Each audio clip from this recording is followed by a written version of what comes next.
Tying up another wet fly from Ray Bergman's book Trout today. This is called the Adder. At least I think that's how it's pronounced.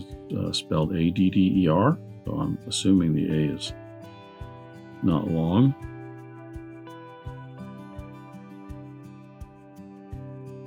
If I'm wrong on that, somebody in the comments let me know about that. But it's just a handsome little fly. The orange tag on this, or tip, and the orange rib on top of the brown, I thought was just a handsome fly. Nice colors. So that's the adder. I'll get started tying.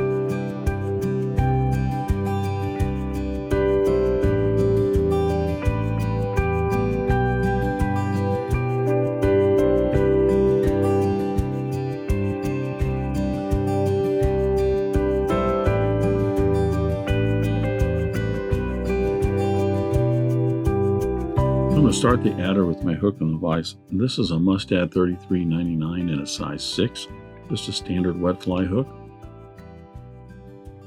I'm going to debarb the hook. I'm going to attach my thread. The body on this is a brown floss with an orange rib. I don't want to darken that up with a black thread underneath it, so I'm going to start out with a white thread. This is a Danville 70 denier in white. I've already put some wax on my thread. I'm going to attach that about an eye length behind the eye of the hook. Advance my thread down the hook shank to tie in the tip. The tip is just some orange floss, and then the body is a brown floss with a orange rib. I'm using a Danville 4-strand Rayon in orange. I'm going to tie this in. I've got all 4 strands here. I'm going to tie in for the tip. I'm going to pull those down so that they're the length of the body. I'm going to advance my thread down probably about 6 or 8 wraps, just going down the bend a little bit. This establishes where that tip is at. I just want it to go down a little bit and then bring my thread back up where I tied that in. I've done this technique here in tying in floss tips like this on a number of videos. If you haven't seen it, I'm going to leave 1 strand of floss out. I'm going to use only 3 strands to make up the tip. And the reason for that is that this floss, if I were to put all of this in, or let's put it this way, if I did not have any kind of security wrap on here with this floss, the floss would start to creep down the bend of the hook. Happens on all of them, whether it's just the tag or whether it's just a plain floss body and a rib or something like this. Now, I suppose if it's got a rib, it wouldn't, but something like this, eventually that floss starts creeping down the bend of the hook. So instead of using all 4 strands, I just use 3, and then this 4th one comes across the top as a security wrap or security material, and that will keep that floss from migrating down the bend of the hook. I'm going to trim away that floss the length of the body, and then I'm going to take just 2 strands of that floss, and this is going to be my rib. I have no tail on this, so I can just tie this in as the rib.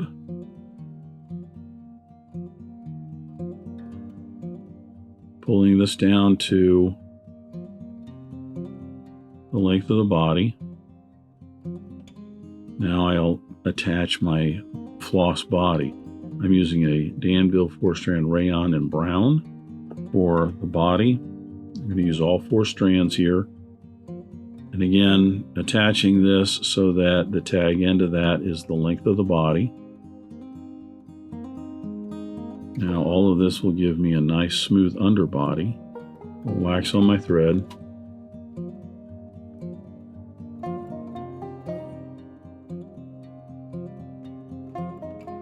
Advance my thread forward, trapping all of that floss as an underbody. Then I'll apply the brown floss for the body and the orange floss rib.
I'm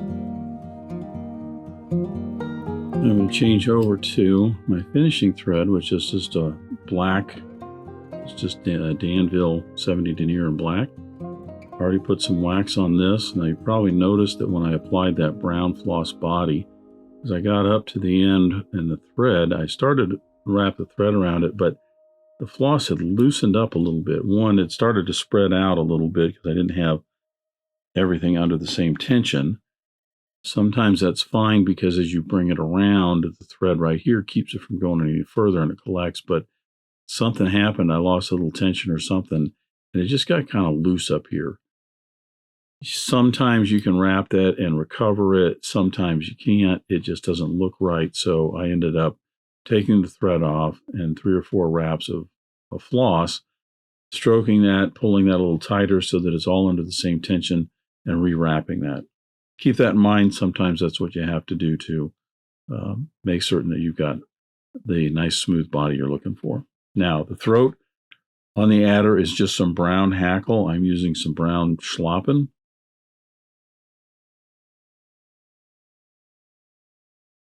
I've gone ahead and already processed this and gotten my barbs together here. I'm going to place that underneath, a little pinch and loop to get the throat in. The wing is just some mottled turkey. Funny thing about the turkey is that sometimes your feathers, even though it's all a mottled turkey feather has different spots in it that are a little bit more mottled than others. This particular one, if I were to take some slips from up here, I'd have a lot more mottling in it right here, but down here I just have a little bit.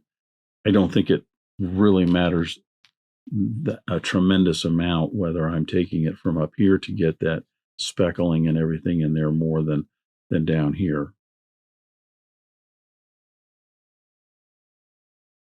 So I get my right and left slips together. You want these slips to be about 3/4 the width of the gap of the hook. I get my tips evened up first.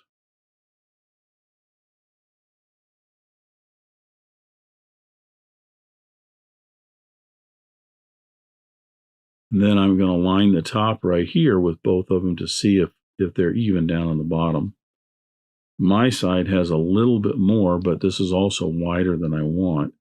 So I'm going to take out what's excess on my side plus a couple of barbs on the other side, and that will get me the width that I want for both wings. You want the length to be just past the just past the bend of the hook.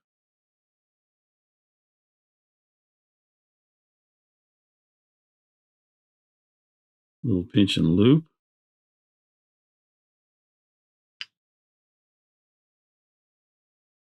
We get a few wraps on there to secure it, and we'll take a look and see how our wing is setting. And one tip is just a hair longer than the other, or flared out a little bit. I'm going to go with that. Trim away the excess.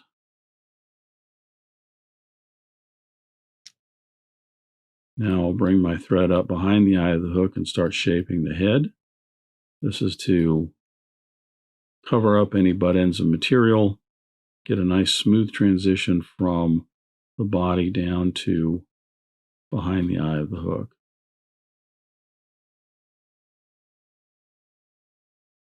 I'll flatten my thread out, put in my whip finish.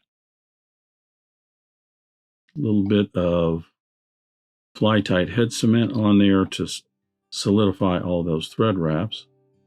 Then I get a couple of coats of clear lacquer on there and one top coat of a black lacquer. And the adder will be complete.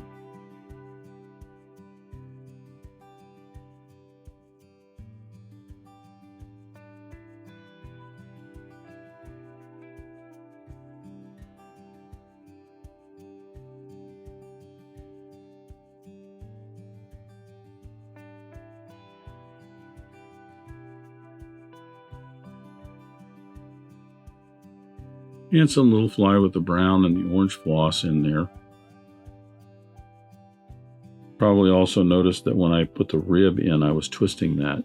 You could put it in flat if you want. It's just going to be a little broader. I like it twisted a little bit because it also gives it a little bit more depth to it. It's not just laying on top of the body.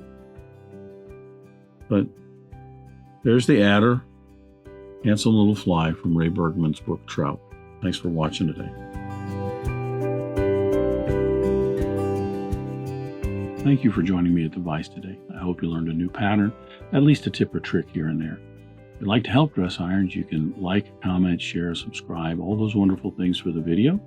You can also head out to dressedirons.com where you can buy flies, tools, stickers, and merch, or you can join a growing community over on Locals at the Dressed Irons Fly Tying Guild. You can also donate to Dressed Irons if you want through the link at the bottom of the description. I thank everybody for their ongoing support, as it really does help the creation of these videos. But what's important is to remember, only fly tying. If you're not having fun, you're doing it wrong.